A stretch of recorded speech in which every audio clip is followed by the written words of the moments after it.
दोस्तों नमस्कार। सभी को जय श्री कृष्णा, राधे राधे। आज अपन ये थर्ड ग्रेड का जो पेपर हुआ 2025 के अंदर, इसका सॉल्यूशन करते हैं पहले, फिर आपको इसकी कट ऑफ्स की बात करेंगे। पहले आपको एक्यूरेट क्वेश्चन आपको बता देता हूँ आंसर, फिर आपको कोई भी उसके अंदर डाउट हो तो आप सॉल्व देख लेना, नीचे कमेंट्स कर देना। मैं आपको वापस उसका अगर कोई सॉल्यूशन होगा तो 100% आपको बताऊंगा। पहला है क्वेश्चन, कोलन वर्गीकरण में टी से जेड। आपको पता है कोलन की जो मेन क्लास है उसको 3 भागों के अंदर बांटा गया है। उसके अंदर वो तीसरा भाग है टी से जेड को, उसको किस क्रम में व्यवस्थित किया गया है? तो सीधा है बढ़ती हुई कृत्रिमता के आधार पर इसको किया गया है। ए ऑप्शन इसका सही है। दूसरा है यूडीसी यानी सार्वभौमिक दशमलव वर्गीकरण, एक पुस्तकालय वर्गीकरण योजना किसके अनुसार किसके द्वारा विकसित की गई थी? ये पॉल ऑल्टेन और हेनरी ला फाउंटेन के द्वारा बनाया था 1905 के अंदर, और इनको नोबेल पुरस्कार भी दिया गया 1913 के अंदर। ठीक है। निम्न में से कौन सी वर्गीकरण योजना विश्व की व्यवस्था में व्युत्क्रमता बोकोनियम वर्गीकरण का उपयोग करती है? तो सीधा सीधा ऑप्शन है बेकन की वर्गीकरण है, किसका करती है? डीडीसी की। इसको अगर थोड़ा सा इंग्लिश में पढ़ोगे तो फ़ायदा हो जाएगा। बेकन लिखा हुआ है कि बेकन को व्युत्क्रमिता के आधार पर इसको बांटा है। ठीक है। बस मेन बेकन पर आधारित है, आप सभी को होता डीडीसी। इसके बाद हैरिस आया और हैरिस को इसने अपनाया था। तो हैरिस किस पर आधारित है? बेकन पर। तो सीधा इसने हैरिस ने देके बेकन वाला पूछ लिया था। डीडीसी दशमलव वर्गीकरण पर प्रयुक्त संकेतक, सबको पता है डीडीसी एक शुद्ध संकेतक नोटेशन का प्रयोग करती है। Answer D. कोई भी डाउट हो तो नीचे आप कमेंट्स कर देना। ठीक है। फिर एक कोलन वर्गीकरण के अंदर मिस्टरिज्म यानी एक, आपको पता है डेल्टा दे रखा एम और एन के बीच, वही पूछ रहा है। डेल्टा आप देखो निशान, अगर आपने मेन क्लास एक बार अच्छे से देख ली तो सीधा आंसर होगा डेल्टा। अब इनके अंदर मेरे अनुसार किसी ने ये गलत नहीं किया होगा, क्योंकि उल्टा डेल्टा लगा दिया। ये किसी के रियली बाई चांस किसी के गलत हो, बाकी सब के सही है ये अभी 5 क्वेश्चन तो।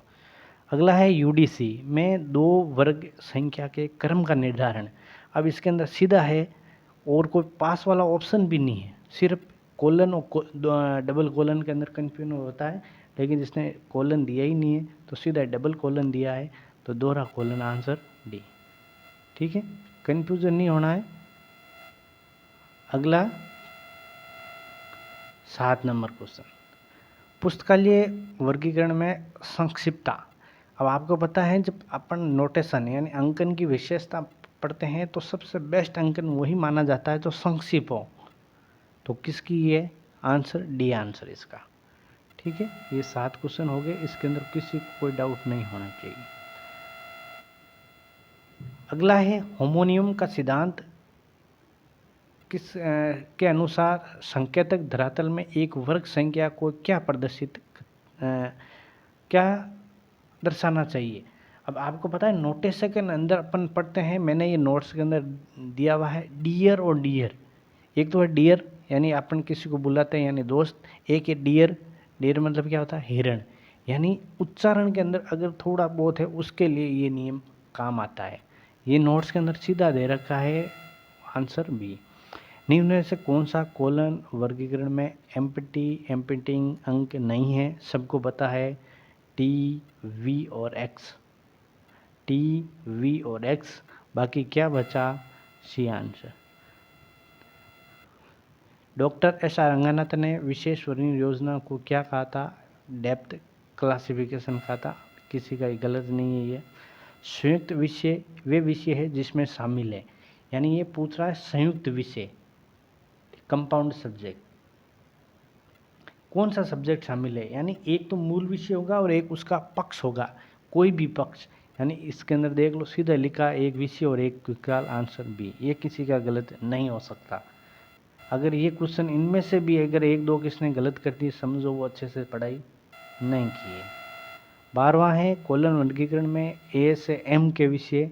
मैंने आपको पहले ही बता था 3 मेन क्लास के अंदर 3 के अंदर बांटी करी, ए से एम, एन से एस और टी से जेड। टी का व जेड में पूछ लिया। अब ये शुरू का पहले वाला बात बता, ये बढ़ती मूर्तता के आधार पर इसको बांटा था। आंसर ए आंसर इसका।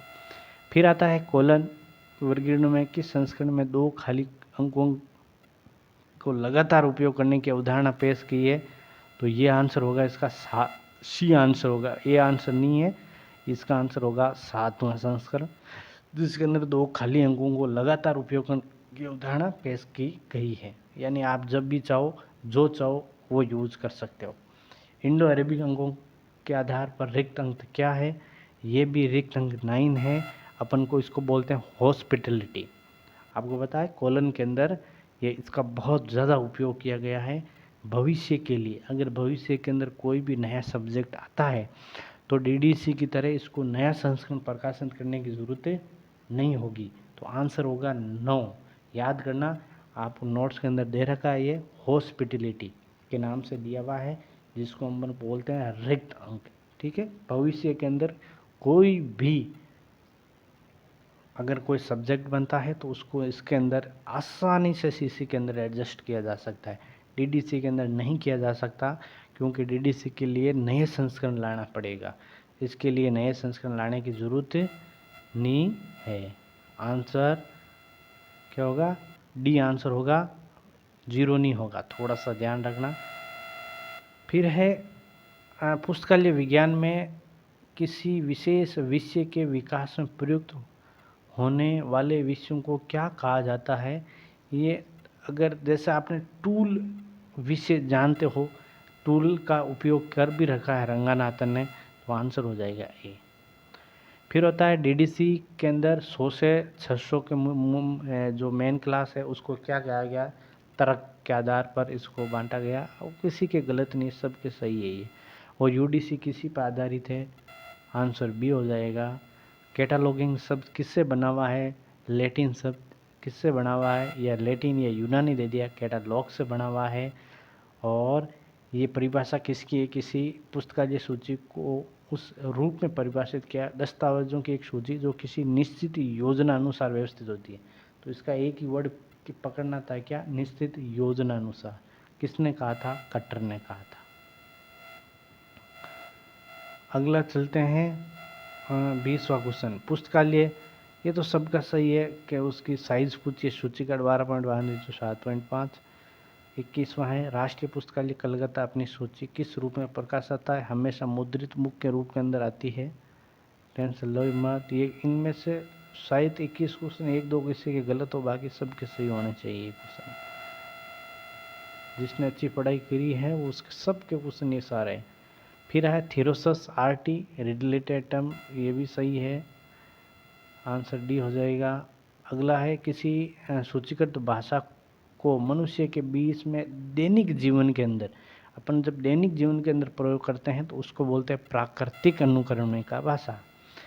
कीवर्ड किसने बनाई थी? कीवर्ड HP लुहान ने है। किसी खोज युक्ति में जो रिकॉल वैल्यू और प्रिसिशन वैल्यू जो एक दूसरे की क्या होती है? तो आंसर इसका ए होगा, युद्धकर्मी होगी। 100% क्या होगा? युद्धकर्मी। आंसर होगा ए। इसके अंदर बी सी लगा दिया, गलत है, ए आंसर इसका सही है। फिर आए LCSH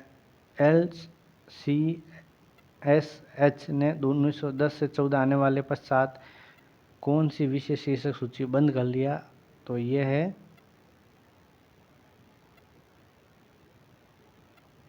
इसका आंसर होगा आपका, एक मिनट इंग्लिश के अंदर देखना पड़ेगा इसको, इसका होगा LA। क्या होगा? आंसर होगा सी आंसर होगा इसका, डी नहीं होगा, सी होगा। करेक्शन कर लेना, सी आंसर होगा इसका। ठीक है, जिनमें से कौन सी ऐसा रंगनाथन द्वारा श्रृंखला अनुक्रम में दी गई नहीं है? आपको पता है ये डी बी आंसर होगा, वास्तविक कड़ी। ये इस नाम से कोई कड़ी नहीं है। फिर आता है पुस्तकालय के अंदर जो प्रेसियन के अंदर सी, ये भी अपन पढ़ा था प्रेसियन में, कॉन्टेक्स्ट होगा, इंग्लिश में देख लो CONTEXT। प्रेसियन के अंदर जो युद्धकर्मी है उसके लिए शीर्षक के अंदर क्या प्रयोग किया गया है? तो इसको सीधा है, देखो शीर्षक लिखा हुआ, शीर्षक के लिए 4 का प्रयोग किया गया है। पॉप्सी गणेश भट्टाचार्य के द्वारा आई थी। फटाफट आंसर लगा देता हूँ, आपका भी टाइम वेस्ट नहीं होगा, आपको मिला लो फटाफट। फ्री फ्लोटिंग सब डिवीज़न किसके द्वारा है? लाइब्रेरी ऑफ कांग्रेस के अंदर। आंसर क्या होगा? डी। फिर एक थीरोसस शब्दार्थ विषय संबंध है, इसका आंसर। शेयर्स लिस्ट कब आई थी? 1923 के अंदर आई थी। फिर एस आर रंगानाथ ने कॉलन 1 के औषधि यानी मेडिसिन के अंदर किसका प्रयोग है? सिस्टम का प्रयोग किया गया। ये सीधा नोट्स से क्वेश्चन उठा रखा है, टेंशन लो मत। जिसने नोट्स अच्छे से किया हुआ है वो मज़ा आ गया उसको। सूक्ष्म जीव माइक्रो बायोलॉजी किसका है? विखंडन के रूप के अंदर है, यानी माइक्रो मैक्रो माइक्रो इसके अंदर बांटना, यानी किसी सब्जेक्ट का मेन क्लास का विखंडन करना, उसको क्या बोलते हैं? विखंडन। देख लो सीधा आंसर। जब आपने सुना हो ना माइक्रो मैक्रो, ये वर्ड किसी सी सब्जेक्ट के आगे लगा दे, माइक्रो फिजिक्स मैक्रो फिजिक्स, तो उसके अंदर क्या हो रहा है? विखंडन हो रहा है, सब्जेक्ट का क्या हो रहा है? विखंडन। एस आर रंगानाथ द्वारा दिए गए विषय निर्माण विधि के शामिल नहीं है, तो ये तो विस्तार है, सबको ही पता, बाकी है इसके अंदर। अगला है 37 नंबर। कोलन वर्गीकरण के बाद के संस्करणों में विषय निर्माण की जो क्लस्टरिंग विधि का नाम बदल कर क्या कर दिया? ये तो सीधा है बंडल है, आंसर ए हो जाएगा। मुख्य विषय जो सामाजिक विज्ञान को, सोशल साइंस को शिक्षा कानून आदि में विभाजित करना, तो इसके अंदर देख बेस्ट ऑप्शन यहाँ पर सी मिल जाएगा, और कुछ है ही नहीं इसके अंदर। नए विषय को श्रृंखला के अंत में जोड़ने की विधि को क्या कहा जाता है? तो श्रृंखला के अंत के अंदर जोड़ना। अंत के अंदर जोड़ोगे तो बहिर्वेशन होगा, बहिर्वेशन, अंतर्वेशन नहीं होगा। आंसर ए हो जाएगा, ये गलत है, आंसर ए आंसर सही है इसका।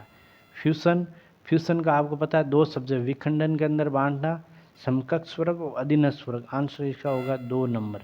याद रखना बी आंसर है, ये डी नहीं है। इसके अंदर कई गलत लगा है, किसकी है, तो मैंने इसी सॉल्यूशन कराया है, तो ये आंसर क्या हो जाएगा? 2 हो जाएगा इसका, ठीक है। ये 8 नंबर नहीं है इसका आंसर। साइकोलॉजी विषय को ज्ञान जगत के विषय निर्माण किस? साइकोलॉजी एंड क्लस्टरिंग, साइनोलॉजी, इंडोलॉजी, ये किसके अंदर है? क्लस्टर के अंदर, यानी एक समूह के अंदर बांटना। ग्रंथियाना, ये बहुत सारे मैंने बताए थे आपको। जब कोई विषय निर्माण उपयोग किया जाता है तो उससे एक नया विषय विकसित हो जाएगा, तो इसको क्या बोलते हैं? आसवन। एक मूल विषय वे विषय जिसके अंदर निम्न रूप में अस्तित्व में रह सकता है। मूल विषय किसको बोलते हैं? आप सबको पता है, एक मूल विषय स्वतंत्र विषय है, लेकिन इसके अंदर लिखा हुआ एक केंद्रीय विषय के विचार, एक विशेषज्ञ के साथ, एक विपक्ष के साथ, तो अपन इसको बेस्ट ऑप्शन है एक केंद्रीय विचार के साथ, जो एक केंद्र के अंदर विचार हो उसको बोलते हैं अपन मूल विषय। आंसर इसका बी बेस्ट आंसर है। ए भी है लेकिन बी इससे मुझे सबसे बेस्ट बी आंसर लगा इसका। कोलन वर्गीकरण के 7वें संस्करण लगभग कितने मूल विषय हैं? अब इसका मैं भी देखो, अगर मेन क्लास पूछी है इसने खाली मूल विषय तो लगभग पूछा है तो चॉइस आंसर हो सकता है, लेकिन टोटल मेन क्लास पूछी है सीसी के अंदर तो अपन इसको सबसे ज़्यादा बड़ा आंसर देना पड़ेगा, क्योंकि आपको पता है रंगनाथन ने जो समकक्ष विषय हैं उनको भी उन्होंने मेन क्लास कॉलोनी क्लास जैसे अपन बोलते हैं बी सी, इनको एलेक्स एन एम, इनको बांटा था मूल विषयों के आधार पर। जैसे अपन बी मैथमेटिक्स में B1 B2 B3, उनको भी उन्होंने मुख्य विषय माना था। तो इसका बेस्ट आंसर 779 हो सकता है, लेकिन चॉइस भी हो सकता है अगर इसने सिर्फ मेन क्लास पूछी है। ये एग्जामिनर पर डिपेंड है क्या आंसर मानेगा। सिर्फ मेन क्लास पूछी है तो 24 आंसर, लेकिन मेन क्लास के अतिरिक्त अन्य मुख्य विषय भी शामिल करते हैं तो इसका बेस्ट आंसर 779 है, ठीक है। इसका अपन अब देखते हैं क्या आंसर माना जाता है। मैंने आपको दोनों में बता दिए, डाउट भी है इसके अंदर क्या आंसर माना जाता है, क्यों मैं आपको थोपड़ दूँ ऐसा है नहीं, जो मुझे लग रहा है वो बताऊँगा आपको।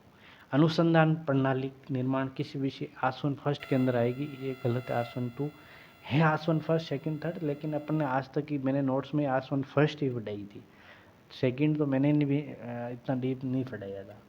फिर आता है अपूपा, अपू का बंद ये पूछ रहा है यू का मतलब क्या? अम्ब्रल है, सबको पता है, सी आंसर।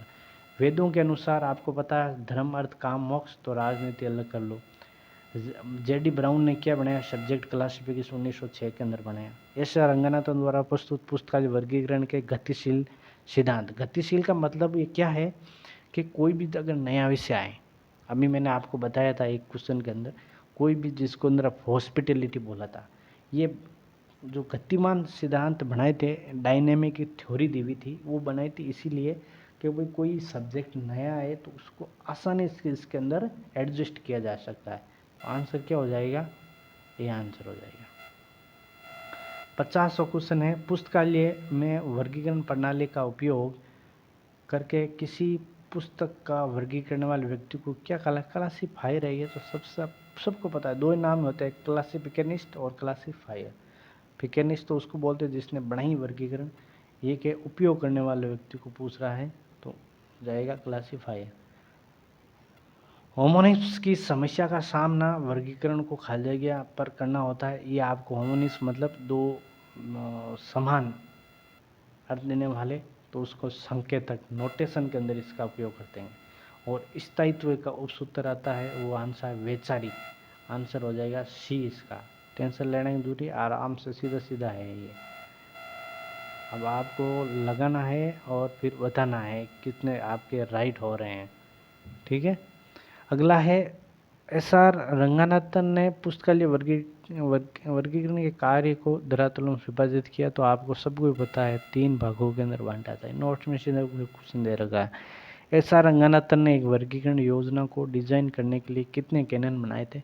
आपको पता है 43 कैनन बनाए थे, लेकिन 43 है तो इसको अपन नियर बाई 45 कर सकते हैं, आंसर ये भी हो सकता है, ठीक है।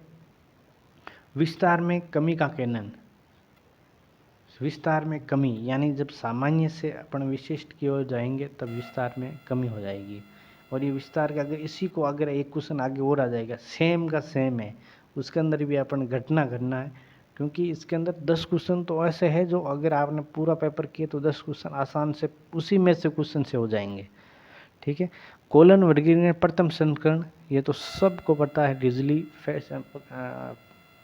पक्षात्मक कठोर पक्षात्मक वर्गीकरण, इसको बोलते हैं इंग्लिश के अंदर रिजली फैसेट क्लासिफिकेशन स्कीम। निम्नलिखित में से कौन सी विशुद्ध यानी एकदम शुद्ध दो ही है, एक तो इंटरनेशनल क्लासिफिकेशन राइडर इंटर्न, एक लाइब्रेरी ऑफ कांग्रेस। आंसर क्या हो जाएगा, बी आंसर, बी आंसर इसका सही है। अगला है डीडीसी सबको पता है 1876 में आई थी, और 2 पंक्ति और 3 भाग प्रविष्टि का संबंध प्रेसिस से है, ऑस्टिन के द्वारा दी गई थी ये। अगला है 60। कोई भी डाउट हो तो आप ज़रूर कमेंट करना नीचे। प्रेसिस का पहली बार उपयोग सबसे पहले प्रेसिस बीएनबी के द्वारा ब्रिटिश राष्ट्रीय अनुसूची द्वारा इसका उपयोग किया गया था। फिर आता है साइंस साइटेशन इंडेक्स, ये यूजिर गारफील्ड ने दिया था, सही है। वर्णाक्रम पर सूची में विषय शीर्षक के लिए नियमों का निर्माण किसने किया था, यानी डिक्शनरी कैटलॉग किसके द्वारा बनाई थी, कटर ने डिक्शनरी, ठीक है। हॉब्स ने सामान्य से विशिष्ट दिया था, लेकिन इसका बेस्ट आंसर मेरे अनुसार ये हो भी सकता है नहीं भी हो सकता है, क्योंकि हॉब्स ने अपने पढ़ा नहीं है, किसी को नहीं पढ़ाया इतना ज्ञान जगत हॉब्स वाला। अपन ने सिर्फ अरस्तु पढ़ा, बेकन पढ़ा, फ्रांसिस पढ़ा, रंगनाथन का पढ़ा, ठीक है, इतने ही पढ़े थे, हॉब्स का नहीं पढ़ा था। तो ये आपको छोड़ भी सकते हो उसको, और अगर टिक किया है तो ये ऑप्शन सही भी लग रहा है, डी आंसर। अगला है, दार्शनिकों ने ज्ञान को 3 श्रेणी में विभाजित किया, इनमें से कौन सा इसका हिस्सा नहीं है। तो दार्शनिकों ने पर्यावरण को इसको नहीं माना था, बाकी माना हुआ है तीनों। ज्ञान जगत, इनमें सबसे उपयुक्त विकल्प, ज्ञान जगत हमेशा बढ़ता रहता है, ये तो सबका सही होना चाहिए, कोई ऐसा बंदा नहीं है जो गलत हो। आंसर डी हो जाएगा। मोक्ष, धर्म अर्थ काम मोक्ष, वैदिक अनुसार अभी आया ये क्वेश्चन, वापस उसका उसी का क्वेश्चन नहीं है। अगला है 67। ज्ञान जगत में निम्नलिखित शामिल है, ज्ञान जगत में क्या है, एक मूल विषय भी शामिल है और एक केंद्रीय विचार भी शामिल है, दोनों ऑप्शन है, ठीक है। तो आंसर हो जाएगा इसका सी आंसर। फिर आता है ज्ञान जगत को पहली विशेषता क्रम के अनुसार अगर पहली विशेषता के अंदर बांटोगे तो मूल विषय आता है। आंसर क्या हो जाएगा इसका? डी। निम्नलिखित में से कौन सा भौतिक रूप में प्रसूची का एक उदाहरण नहीं है? तो देख, भौतिक रूप के अंदर जिसको अंदर कागज का उपयोग नहीं किया तो ऑनलाइन देखो लिखा हुआ, तो आंसर ऐसा ही सही होना चाहिए।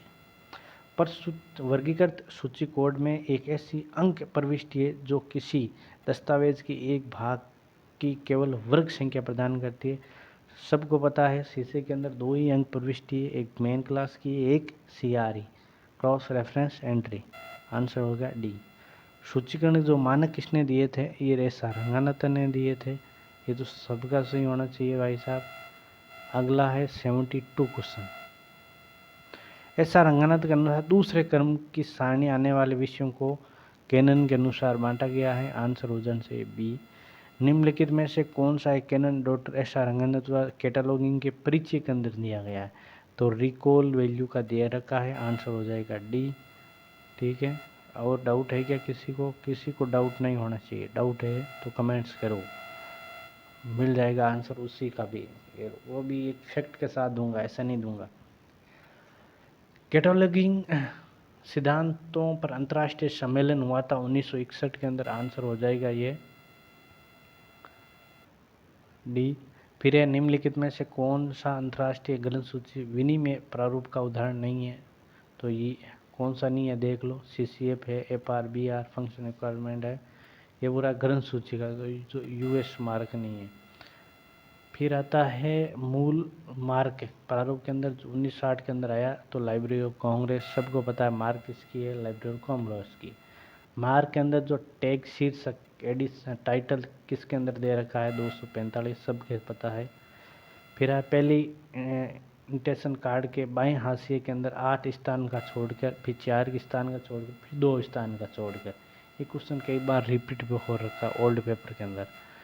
एक ऐसी प्रसूची जिसमें विषय प्रविष्टियां दस्तावेज की वर्गीकरण संख्या के अनुसार व्यवस्थित की जाती है, उसे क्या कहा जाता है? एक ऐसी प्रसूची जिसमें विषय प्रविष्टियां दस्तावेज की वर्गीकरण संख्या यानी क्लास नंबर के आधार पर की जाती है, उसको कहते हैं वर्गीकृत प्रसूची। अगर ये आपको अल्फ़ाबेटिक अनुक्रम वर्ण का था तो आपदा शब्दकोश आती है, क्योंकि डिक्शनरी कैसी है? डिक्शनरी अपन लेते हैं कोई भी इंग्लिश की तो वो शब्दकोश ही है, यानी ABCD ऐसे है।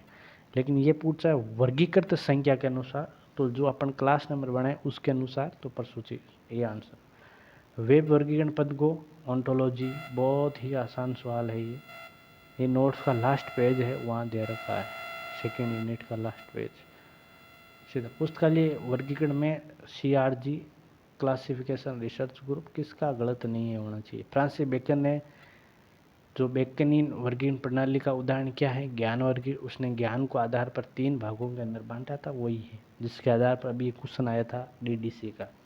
मैं कह रहा हूँ 10 क्वेश्चन तो ऐसे हैं जो रिपीटेड है, अगर आपने सही पेपर शुरू से पढ़ा तो 10 क्वेश्चन सीधा आ जाएगा। केसर के द्वारा कौन सी अनुक्रमणिका बनाई थी? तो व्यवस्थित अनुक्रमणिका। अगला है जब किसी मानकीय सिद्धांत को प्रमुख विषय के प्रथम क्रम विभाजित किया गया तो उसे क्या कहते हैं? प्रथम क्रम, ये गलत है, इसका प्रथम क्रम पक्ष आएगा। पक्ष इसलिए आएगा जब किसी मानकीय सिद्धांत को प्रमुख विषय के प्रथम क्रम के अंदर, प्रथम क्रम का आपको पता है PMEST, ये 5 पक्ष हैं, उसके आधार पर बांटा जाता है। फिर आता है आपका मूल विषय कैनन, फिर आता है, लेकिन प्रथम क्रम के अंदर आपको पक्ष आएगा। आंसर बी होगा 100%। फिर आता है जेसी बुनेट की प्रणाली का एक मुख्य विषय है निम्नलिखित से कौन सा जेसी बुनेट की प्रणाली का? आपको एक बता दूं, जो जेसी बुनेट ने टोटल 5 मेन क्लास बताई थी। कितनी बताई थी? 5। कौन कौन सी है वो भी बता देता हूँ।